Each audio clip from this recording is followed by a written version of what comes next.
वो बिठावा साथिया ने और बकवाद करता, अंडा दारू पीवे। वो पैसा जो था वो उसमें ला दिया कि उसने बिजनेस शुरू कर दिया, उसमें लगा दिया, उसका एक्सीडेंट होगा, छोड़ेगा, लड़का मृत्यु को प्राप्त हो गया और पैसा सारा बर्बाद हो गया। अब हम नो बिरानी आग जलते हैं, जो बच्चों के संस्कार हैं वो उनको मिलेंगे, उनसे ना आप कम कर सकते ना ज्यादा कर सकते। हम इसीलिए चिचड़ हो रहे हैं इन बच्चों के लिए, इसलिए दुखी हुए रहते हैं कि कहीं न्यू ना हो जाए, ऐसा ना हो जाए, क्योंकि हमें ज्ञान नहीं। जैसे राजा जनक थे और सीता उनकी पुत्री थी, उनका ब्याह कर दिया। राजा जनक को पता था कि उनको वनवास मिल गया और वो जंगल में भटक रहे हैं, 14 वर्ष भटकेंगे, तो वो कर सकता था मदद अपनी बेटी की। राजा था, बहुत ही अच्छा राजा था, बहुत अच्छा धनवान राजा था। तो वहां जंगल वहां भी थे, अपना बेटी को और दामाद को वहां जंगल में बैठा देता कि ले भाई तुम अपने वन में रहो और खाना पीना यहां से जाएगा, खूब सुविधा दे सकता था, लेकिन नहीं। वो विद्वान था, वो ज्ञान भगवान के विधान से परिचित था कि बच्चे की किस्मत के साथ वो खुद संघर्ष करेगी, हम उसकी कुछ मदद नहीं कर सकते और ना ही ऐसा हमें करने में कोई लाभ होगा। रावण के साथ युद्ध हुआ तब भी जनक ने कोई एक्शन नहीं लिया कि जैसे इनके कर्म है ये आप निपटेंगे, और वैसा ही हुआ। जनक ने मदद ना करी तो भी सीता का जीवन जैसा था वैसा ही प्रफुल्लित हुआ। इस प्रकार जो समझदार व्यक्ति ज्ञान के आधार में चलेंगे तो या बिरानी आग ना जलेंगे। मान लीजिए बच्चे ने कोई व्यापार किया है और आप भी साथ ही लग रहे हो, हानि होगी।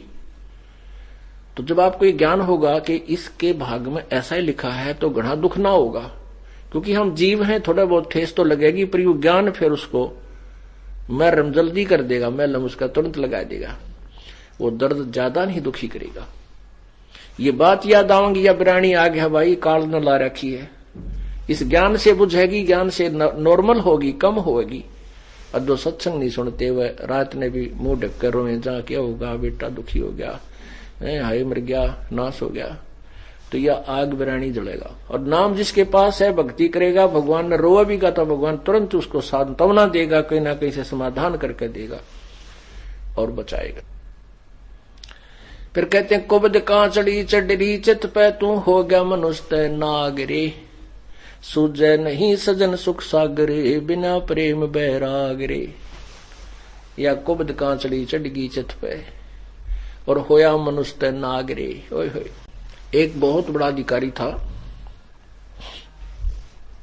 उसका इकलौता पुत्र,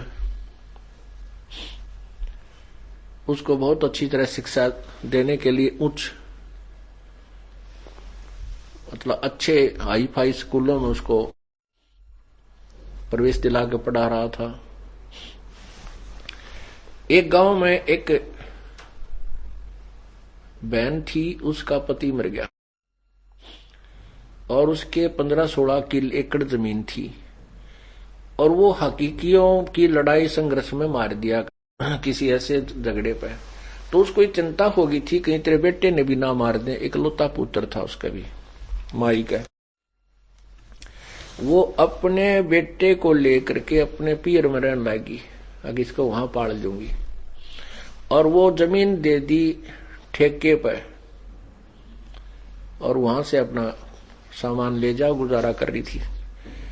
लड़का उस समय वो 2-4 वर्ष का था, फिर वो 15, 16, 20 साल 18 वर्ष का हो गया। तो उसके लड़के ने कहा माँ चल अपने घर पर हम अपनी खेती खुद कराएंगे, या मामा के घर में कब तक रहेंगे, अपना घर है वहां चलेंगे। तो उस माई ने आकर के जिनको वो ठेके पर जमीन दे रखी थी, साझे पर दे रखी थी, जैसे भी हिस्से में, उनसे कहा भी हमारी जमीन छोड़ दो। उन्होंने जमीन त्यागने छोड़ने से मना कर दिया कि हम जमीन ना छोड़ रहे। उसने फिर पुलिस में रिपोर्ट की। अब 15-16 एकड़ जमीन थी, नहर के साथ बहुत अच्छी उपजाऊ जमीन थी। वो बात उस बड़े अधिकारी तक पहुंच गई। उसने देखा, पता कराया, भी देखो ये जमीन उनके कैसे है, कब्जे में क्यों है, कैसे है, जैसे भी। तो उनको पता चला पटवारी से कि ऐसा कोई नहीं है, विशेष कोई कब्जे वाली बात इनकी है नहीं और ये सेट हो सकता है। तो उसने उमाई को टाइम दे दिया कि तू 5-7 दिन के बाद आना, हम इसकी इंक्वायरी करते हैं, तेरी जमीन दिलवा देंगे। जब दोबारा वो माई गई तो उसका लालच आ गया बड़े अधिकारी का, 16 किले जमीन तू को ना खरीद ले, सस्ती मिल रहा कती। उन जो जमीन बोया करते थे उन मुजारों को तो उसने धमका दिया। वो तो कहने लगे जी जो तुम कहोगे हम ऐसे कर देंगे, हमने छोड़ देंगे हम इसकी जमीन को। उधर से उस माई को कह दिया कि वो नहीं छूट सकती तेरी जमीन नहीं छूट सकती, उनके कब्जा हो गया है, उनका तो नाम गवाही चल रही है, ऐसे उगाही चल रही है, ऐसे ऐसे बता दिया। वो माई लागी रोन बुरी तरह। अब क्या होगा? ने बोला तने कुछ थोड़े बहुत पैसे चाहिए तो दिला दूंगा मैं।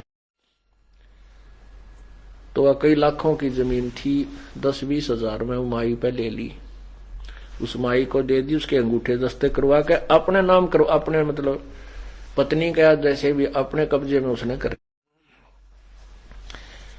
अब बुढ़िया रोती हुई चली कि क्या करे, जब जहां का सुप्रीम जब सबसे बड़ा अधिकारी है जवाब दे दे तो फिर कहां जाए इंसान। अब बुढ़िया अपना लेके 10-20 हजार रुपये 15-16 किला गए 20 पहले ऐसा सस्ता समय था। उसने अपना किता और गुजारा कर लिया, बेचारी ने दुख सुख पाई। अब उस अधिकारी जिसने उसकी मदद करनी चाहिए थी, उसका फर्ज कर्तव्य था, उसने उस कव्वे वाला काम किया, काग वाला काम किया। कैसे? जैसे गधे की कमर टूट जाती है, जख्म बन जाता है, गधे की कमर पर जख्म बन जाता है काम करता है, और उस कौवा क्या करता है, उस जख्म के ऊपर, जिंदे के जख्म के ऊपर चोंच मार के मांस खाता है, उसको अधिक दुखी करता। तो उस अधिकारी को चाहिए तो था उस माई की मदद करता, कोई बात ना माई, ऐसे ऐसी स्थिति है और आपका जमीन आपको दिलवाई जाएगी, क्योंकि ये कर्तव्य है उनका। उसके स्थान पर उसने अपने लालच में वह जमीन अपने करवा ली, अच्छा ला दिया बाग नहर के साथ में। सोचा था बुढ़ापे में वहां खूब सैर सपट्टे करूंगा और तेरे बालक सेठ हो जाएगा तेरा बेटा। अब वो इकलौता लड़का था, खूब पढ़ाया लिखाया, लड़के को भी अच्छी पोस्ट मिल गई, शादी की तैयारी थी, कार दुर्घटना में वो लड़का मर गया। जिसके लिए उसने कुबिद कमाई थी, जिसके लिए उसने पाप कमाए थे, बिरानी आग में जड़ा था, वो लड़का ही ना रहा और वो पाप रह गए उसके ऊपर। आगे देखना क्या होगा उस व्यक्ति के लिए। तो यहां बताते हैं कि कुबिद कांचड़ी चढ़ गई चत पे, तो हो गया मनुष्य नाग रे, ओए होए। अब उस नाग जैसा काम कर दिया, डंक मारा उसने, उस माई बर्बाद होगी। अपने स्वार्थ के लिए वह जमीन उसने अपने नाम करा ली। अब वो लड़का है ना रहा जिसको सुखी देखना चाहता था, उसने कितना दामाद बरतेंगे, पड़ोसी लेंगे, भाई बंद बांटेंगे, और वो बनेगा गधा लंबी कमर का। तो यहां याद दिलाया जाता सत्संग के अंदर, कुब्द कांचड़ी चढ़ रही चित पे, तो हो गया मनुष्य नाग रे। मनुष्य वाला काम छोड़कर नाग वाले काम शुरू कर दिए। सूझे नहीं सजन सुख सागर, बिना प्रेम बैराग रे। अब परमात्मा में बैराग और प्रेम जब जागेगा, तब जागेगा जब हम उसके संविधान से परिचित होंगे, अच्छे और बुरे का हमने ज्ञान हो जाएगा, फिर हम गलती नहीं कर सकते, हम कोई भी पाप नहीं कर सकते। हाथ कांप जाएंगे हमारे जब हम पाप करने लगेंगे। जैसे बच्चा बालक होता है, छोटा सा बच्चा होता है, तो उसको ये ज्ञान नहीं होता कि जो सामने गड्ढा है इसमें गिर गया तो तू मर जाएगा। उस छोटे से बच्चे को नहीं पता होता कि सामने ये सांप है, ये तुझे डस लेगा तू मर जाएगा।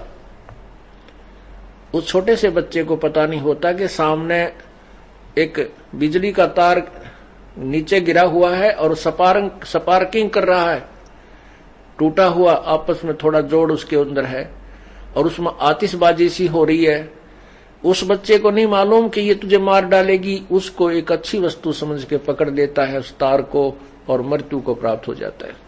ऐसे ही उस सर्प को जाकर के पकड़ने की चेष्टा करता है, वो सर्प उसको डंक लगा देता है, लड़का मृत्यु को प्राप्त हो जाता है, वो बेटा या बेटी बच्चा। अब उस अबोध बच्चे को पता नहीं था कि कितनी भयंकर ये जानवर है, कितनी भयंकर ये वस्तु है बिजली, और कैसा ये गहरा गड्ढा है। जब वो बच्चा जब बड़ा हो जाता है, वो फिर उसको ज्ञान होता है कि बिजली इतनी भयंकर है, इसका हाथ लग गया तो मृत्यु हो जाएगी। सर्प इतना भयंकर जानवर है कि इसको छू दिया तो डंक मारेगा और मर जाएगा। और गड्ढे के विषय में भी वो परिचित हो जाता है, फिर उसके निकट नहीं जाता, उनसे बचता है, दूर भागता है, औरों को भी आगाह करता है कि देखना सामने सर्प है, वापस हो लो।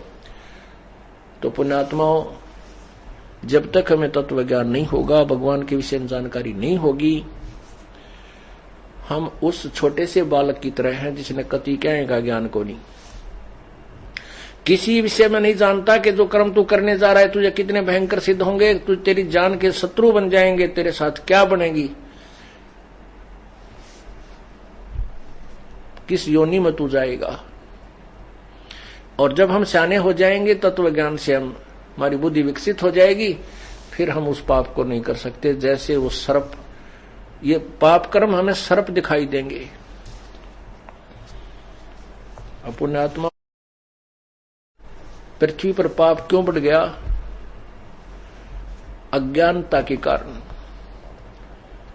हम सेठ होना चाहते हैं, दूसरे को हड़प के, दूसरे का जो के साथ धोखा करके, उसकी संपत्ति में उसे कुछ हिस्सा लेकर के या तो मिलावट करके, रिश्वत लेकर के हैं, और 2 नंबर के धंधे करके हम सेठ बनना चाहते, कभी नहीं बन सकते।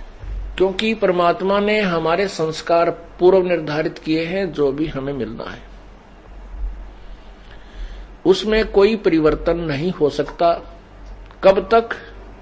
जब तक हम पूर्ण परमात्मा की शरण में नहीं आएंगे और पूर्ण संत के द्वारा उस परमात्मा से लाभ पाने की विधि प्राप्त नहीं करेंगे, तो तब तक आपके किसी भी संस्कार में कोई परिवर्तन नहीं हो सकता। एक व्यक्ति था, उसने बताया कि ये ज्ञान सुनने के बाद आंखें खुल जाती है इंसान की। उसने बताया कि जी आपने जो ज्ञान सुनाया है ये सही बात है। क्या सुनाया था इस दास ने? कि जो पाप करते हो, आप सेठ बनना चाहते हो 2 के 20 बना के, तो वो पैसा आपके पास नहीं रहेगा, क्योंकि आपके भाग्य में नहीं है। आपके भाग्य में नहीं है वो पैसा, आपने 2 नंबर तक कमा तो लिया, लेकिन वो दूना डबल होकर जाएगा। और पैसा तो रहेगा नहीं, लेकिन उस पैसे 2 नंबर से कमाने के लिए जो पाप इकट्ठे किए थे, वो पाप तेरे पास रह जाएंगे, वो तुझे भोगने पड़ेंगे। अब उसने क्या बताया कि मेरा एक का लड़का था और 20-22 वर्ष का हुआ, उसकी शादी की तैयारी कर रहे थे, उसका जो है दोनों किडनी फेल होगी, दोनों गुर्दे फेल हो गए, खराब हो गए। तो उसके लिए पहले तो देसी वैद्य, फिर ऐसे झाड़े जंतर मंतर संत साधुआं दौरा घूमे, फिर जब सब ने जवाब दे दिया, जब ऑल इंडिया मेडिकल में ले गए इंस्टीट्यूट दिल्ली में, पहले वहीं होते थे ये गुर्दे बदला बदली, वहां उन्होंने बताया कि इसके दोनों किडनी फेल होगी। ऐसे ही किसी से कह सुनकर कोई पैसे पूछे ले दे कर किडनी चढ़वाई बच्चे का। ऑपरेशन सफल हो गया लड़के का, लेकिन रुपये 3 लाख तो भी ऊपर लग गए हमारे। कोई बात नहीं भाई, बच्चे की जान बची, पैसे तो जो लगे सो लगे, खुशी मनाई। 6 महीने के बाद वही लड़का बस एक्सीडेंट में मृत्यु को प्राप्त हो गया। गुर्दे बदलवाने के बाद 6 महीने के उपरांत वही लड़का बस दुर्घटना में मर गया और पैसे थे वह सारे गए। फिर उसने अपने कुकर्म गिनवाए कि मेरे साथ तो इससे भी ज्यादा और होना चाहिए था, शायद ये थोड़ा हुआ। जो जिस तरीके से मैंने पैसे कमाए, उसने अपने धंधे के विषय में जानकारी दी कि मैं बहुत जुल्मी व्यक्ति था। अब आपके ज्ञान से अपने पाप दिखने लगे, नहीं तो मैं अपने पापा ने कभी नहीं देखूं था, और भगवान को उलाने दिया करता है, भगवान मेरी गेल किए करी तने कौन सा पाप मेरा आगे आ गया। अब मेरा अब पता लग गया कि जब इस जन्म में मैंने से पाप किए, पिछले में भी मेरी इसी स्त्री बूंदी वरती रही होगी कभी ना कभी। तो पुण्यात्माओं परमात्मा के तत्व ज्ञान के रोशनी में हमें अपने आगे और पीछे के कुकर्म दिखाई देने लग जाते हैं, और फिर हम बचने की चेष्टा करते हैं। हम अज्ञान अंधेरे में तो ठोकने खाते रहते हैं, लेकिन ज्ञान में पाछा ठोकर नहीं खा सकता इंसान, या तो फिर उसको ज्ञान नहीं, नशा कर रखा है। तो हमने इस नशे को भी उतारना है जो काल ने हमारे ऊपर कर रखा है, और इस अज्ञान को भी हटाना है। नशा कौन सा है? इस माया का। जिसके पास थोड़ा धन हो गया, फूला नहीं समावे, कोई पोस्ट होगी, पता नहीं सोचा के बन गया, ये तेरा संस्कार है। और यदि तूने भविष्य की तैयारी नहीं की तो 84 लाख जूनी फिर तैयार है।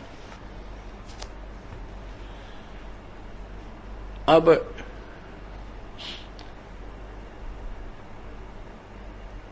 कुबद कांचड़ी चढ़ घी चित पे तू होया मनुष्य नागरे। अब सोजै नहीं सजन सुख सागर, बिना प्रेम बैरागरे। अब वो व्यक्ति कह रहा था कि लड़का तो जाए लिया था, वो तो मर गया था, चलो मारा, और बाद उसके बाद जो रोना पीटना था वो भी हो लिया था, आंखों के आंसू भी समाप्त हो लिए थे रो रो कहने। अब जीवन कति निरस दिखाई देता, जैसे हम उसे अंधकार में घूम रहे हों। अब आपका ज्ञान सुनकर, परमात्मा की महिमा से परिचित होने के बाद, अपने मनुष्य जीवन के शेष जो समय है उसकी उमंग होगी कि वो नाश्ता होना ही था, और मेरे कर्म इस